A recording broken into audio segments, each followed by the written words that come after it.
आज हम इस गाड़ी के अंदर आए हैं। गाड़ी के अंदर आज हम एक ऐसी गाड़ी के पास गए हैं जिसका जो कंप्रेसर होता है, एयर कंप्रेसर, वो पूरा हिल रहा है और उसका पाइप फट के पूरा ऑयल वगैरह नीचे बिखर लूज गया पड़ा है।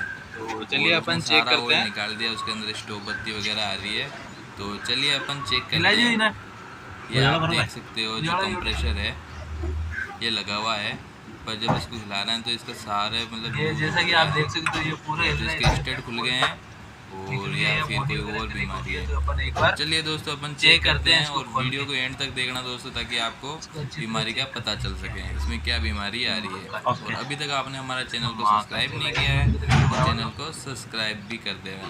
तो आप ये देख सकते हो इसके अंदर गेप आ गया है काफ़ी, तो ये कंप्रेसर है जो पीछे खिसकने के कारण इसका सारा ऑयल निकल गया है।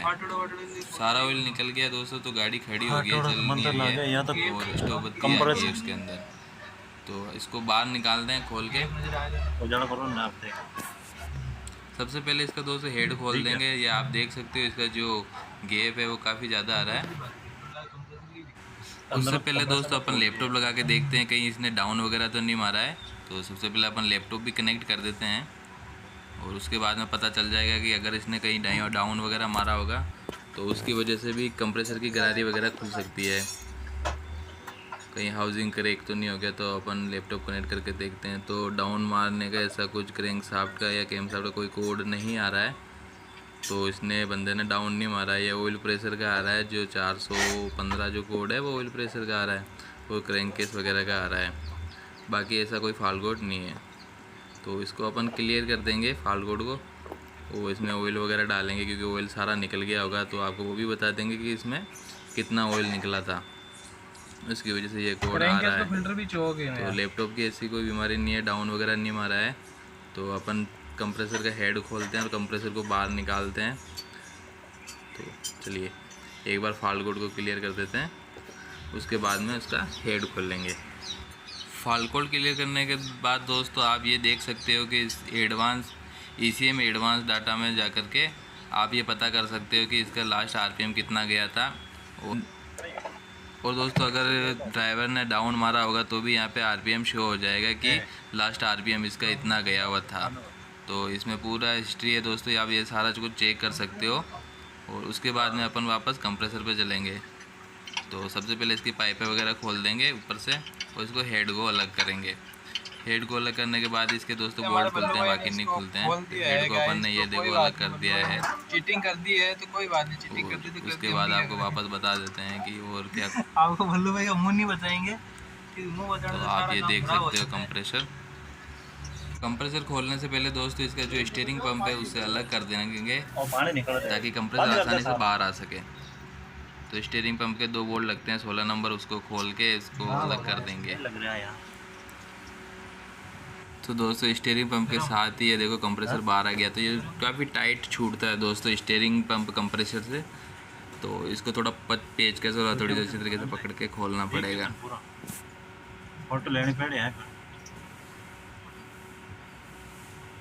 इसको निकालने में दोस्तों काफ़ी मेहनत करनी पड़ती है, तब जाके ये निकलता है बाहर स्टीयरिंग पंप। कभी कभी तो ऐसे एकदम से निकल जाता है और कभी कभी नहीं निकलता है, तो ऐसा हथौड़ी से ठोक के इसको निकालना पड़ेगा।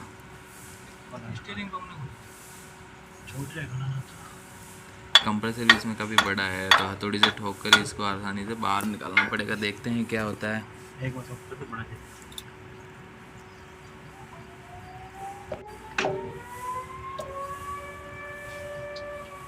एक हाथ रख सके एक घूम दिन वो तो आगो मेरे पड़ गया। अब ले था निकालो निकाल थोड़ा ले ले। देखो ये छुड़ा के इसको हथौड़ी से अब इसको बाहर लेके आए हैं। और आप ये अंदर की गरारी वगैरह देख सकते हो, कोई डैमेज है नहीं इसमें, जैसा कि आप देख सकते हो। सही है ना। तो और एक बार इसका बोल्ट वगैरह चेक कर लेते हैं। इसको थोड़ा बाहर निकाल के अच्छी तरह इसको देख लेते हैं। जैसे स्टड वगैरह इसके लूज़ है तो उनको भी टाइट करेंगे। उसको कैसे टाइट करते हैं वो भी आपको बताएंगे हम।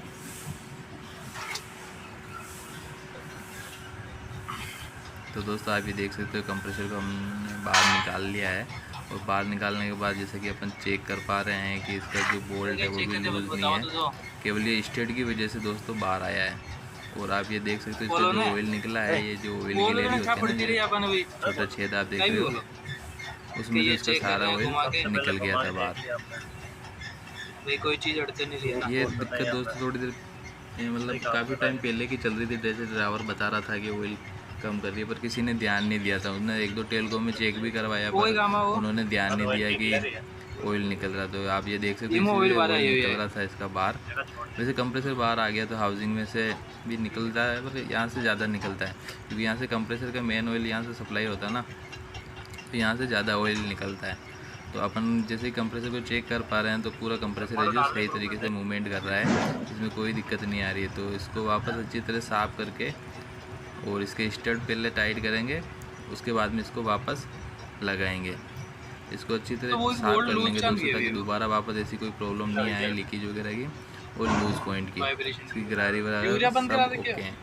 तो कंप्रेसर को फाइनली अपन ने साफ़ सुथरा करके इसमें दोस्तों एनाबोन वगैरह अपने जो एमसील वगैरह पैकिंग होती है वो लगा दी है। और उसके बाद दोस्तों देखो ये स्टड है, इसको टाइट करना है, बिल्कुल लूज़ पड़े हैं, इसको 2 टेबरी में आपस में लगा के इसको टाइट करना पड़ता है। तो जैसे कि आप देख रहे हो इसमें पूरा लूज़ पड़ा था स्टड, तो इसकी वजह से ये पूरा बाहर आया है। तो इसका दोस्तों कहीं ना कहीं एक्सीडेंट वगैरह का कुछ काम वगैरह हुआ है गाड़ी का, ड्राइवर तो बता नहीं रहा है, पर हमने कंडीशन देख के ऐसा कुछ लग रहा है कि इसका कंप्रेसर पहले खुला हुआ था, तो उन्होंने कहीं अच्छी तरीके से टाइट नहीं करा है, तो इसकी वजह से ये प्रॉब्लम आई है। तो दोस्तों आप भी किसी की गाड़ी का अगर काम वगैरह करते हो तो उसका काम पूरा करना है, अपने को कोई लूज़ पॉइंट नहीं रखना है, ताकि ड्राइवर को समस्या नहीं हो और मोटर मालिक को भी कोई परेशानी ना हो। तो इसमें दोस्तों लूज़ पॉइंट की वजह से ऐसा कुछ हुआ है। तो अपन स्टड को सबसे पहले टाइट कर देना है, और उसके बाद में कंप्रेसर को थोड़ा बिठाने में परेशानी आती है, तो देखते हैं बिठाते हैं इसको। तो जैसा कि आप देख सकते हो ये पूरा इजीली जा नहीं रहा है, तो अपने को क्या करना है, इसको थोड़ा पेचकस से इसकी जो गरारी देख रहे हो ना आप, ये उसको घुमा के एक दांता ऊपर नीचे करके उसको सेट करके ये अंदर चला जाएगा। पेचकस से आगे से इसको हल्का सा ऐसे करके आप ये गरारी को घुमा सकते हो।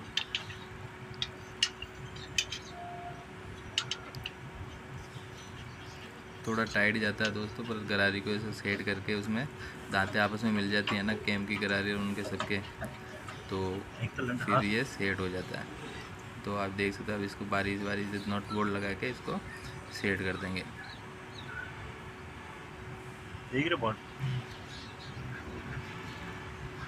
स्क्रू टाइट कर देंगे इसके।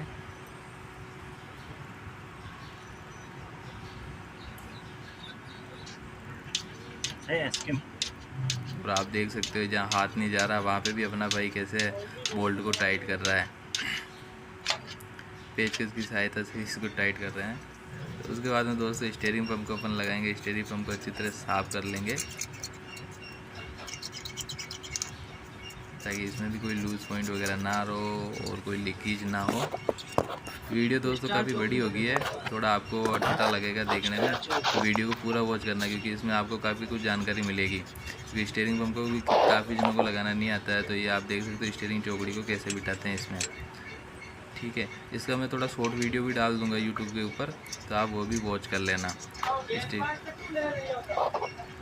का इसमें दोस्तों काफ़ी दिक्कत आती है इसको बिठाने में भी, कभी कभी नए बंदे को काफ़ी दिक्कत आती है, पुराने तो चलो होशियार होते हैं जो बिठा देते हैं, और नए बंदे को काफ़ी परेशानी होती है। इसमें भी दोस्तों एनामोन वगैरह पैकिंग वगैरह लगा के ही अपने को लगाना है।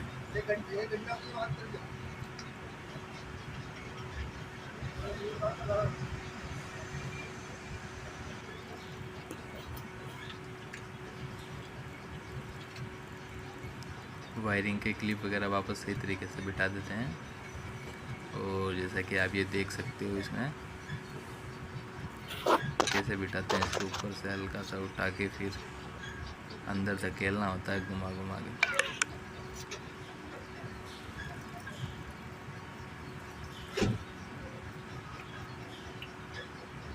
ये बैठ गया दोस्तों, देखो पीछे से बैठता है स्टीयरिंग पंप।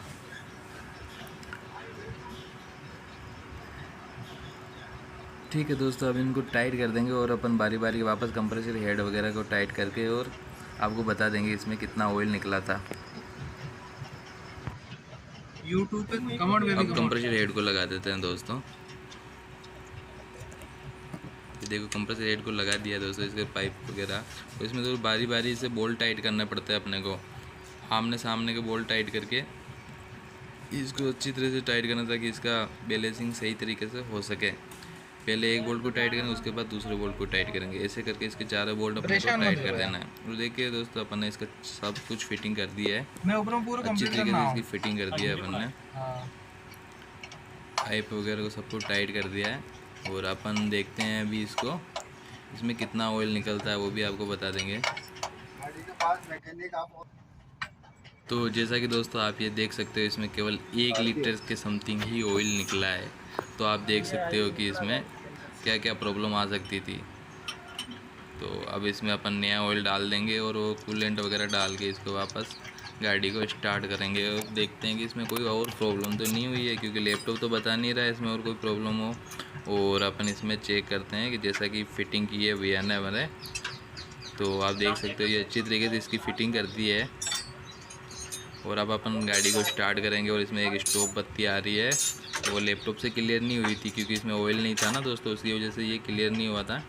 तो स्टॉप बत्ती को भी हटाएंगे अपन स्टार्ट करके, थोड़ा करो स्टार्ट। अभी ये देख सकते हो मीटर बोर्ड में स्टॉप लैंप अभी भी आ रहा है, इसमें यूरिया बंद है दोस्तों, तो इसकी वारंटी वगैरह ख़त्म है, ठीक है। तो आपको ये ध्यान रखना है। तो अपन गाड़ी को स्टार्ट कर देंगे।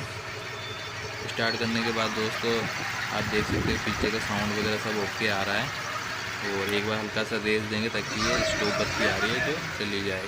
तो जैसा कि आप ये देख सकते हो इसमें स्टॉप बत्ती चला गया है। तो दोस्तों आज को वीडियो आपको कैसा लगा हमें ज़रूर बताना। और अभी तक आपने हमारे चैनल को सब्सक्राइब नहीं किया है तो आपको हाथ जोड़ के निवेदन है कि हमारे चैनल को सब्सक्राइब कर दो।